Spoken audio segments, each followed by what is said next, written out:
Les 7 stratégies pour rester motivé et concentré sur tes objectifs. 1. Revenir à ton pourquoi. 2. Transformer la douleur en énergie. 3.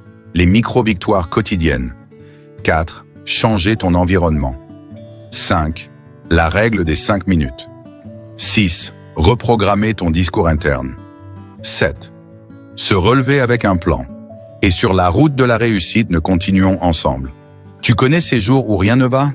Tu as l'impression que tout s'écroule, que tu n'as plus de force, plus de direction. Tu n'es pas seul. Même les plus grands leaders, athlètes, entrepreneurs sont passés par là. Mais ce qui les a distingués, ce n'est pas l'absence de difficultés.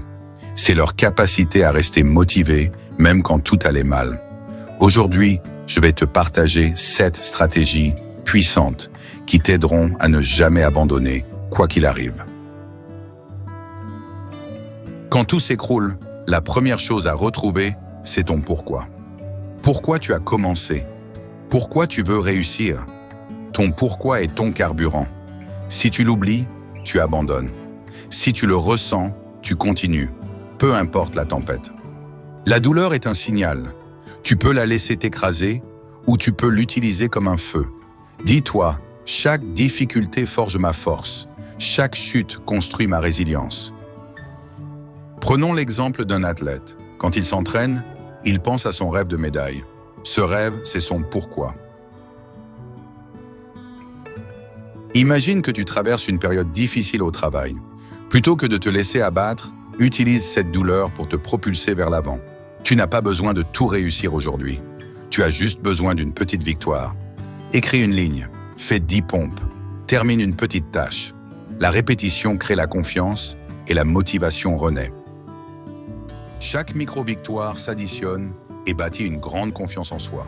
Par exemple, si tu veux écrire un livre, commence par rédiger une seule page aujourd'hui. Si tu veux changer ton état d'esprit, change ton environnement. Entoure-toi de personnes positives, crée un espace qui inspire, consomme du contenu qui élève. Ton environnement te façonne plus que ta volonté. Imagine que tu es dans une pièce sombre et désordonnée. Comment peux-tu te concentrer? Maintenant, pense à un espace lumineux, organisé et inspirant. Si tu n'as aucune énergie, promets-toi juste 5 minutes d'action. Souvent, ces 5 minutes suffisent à briser l'inertie et te redonner de l'élan. Par exemple, si tu dois faire le ménage, commence par une seule pièce pendant 5 minutes. Tu découvriras que tu peux aller au-delà. Les mots que tu te répètes chaque jour sont soit ton carburant, soit ton poison.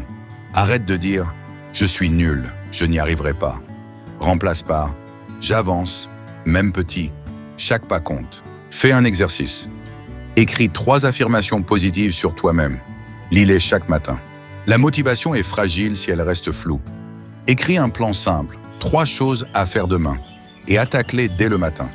La clarté nourrit la discipline, et la discipline nourrit la motivation.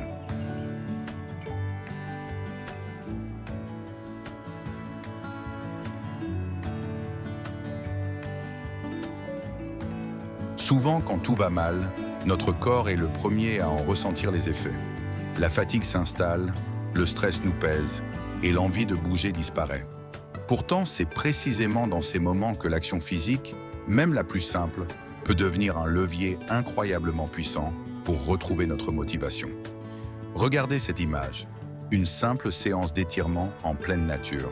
Ce n'est pas seulement un geste pour le corps, c'est un acte profond de prise de conscience et de self-care.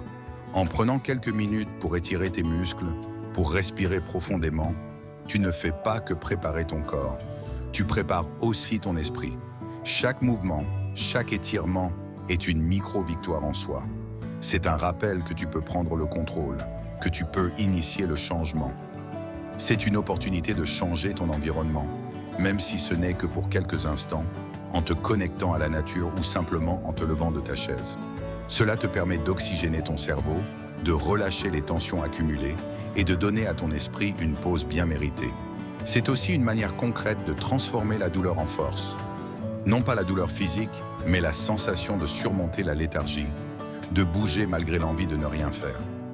Chaque fois que tu choisis de bouger, tu envoies un message clair à ton cerveau. Je suis capable, je suis résilient. C'est une façon puissante de reprogrammer ton discours interne et de te prouver que tu peux prendre le contrôle de ton bien-être. Alors, même quand le moral est au plus bas, n'oublie jamais le pouvoir de bouger. Ton corps et ton esprit sont intimement liés, et un petit pas pour l'un est un grand pas pour l'autre. C'est en intégrant ces habitudes simples, mais fondamentales, que tu construis la résilience nécessaire pour ne jamais abandonner, peu importe les défis qui se présentent à toi.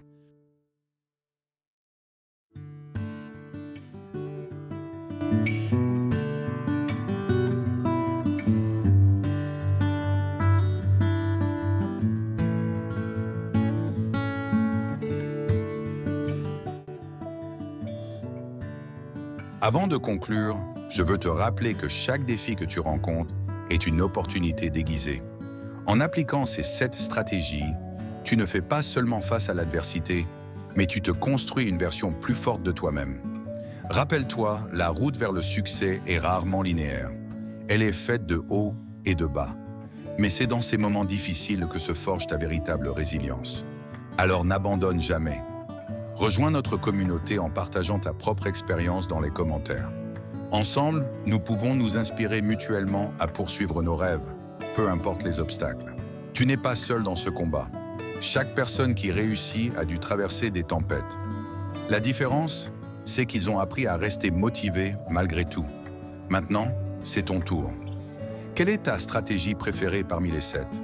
Écris-la en commentaire et abonne-toi pour ne pas manquer la suite de la route de la réussite.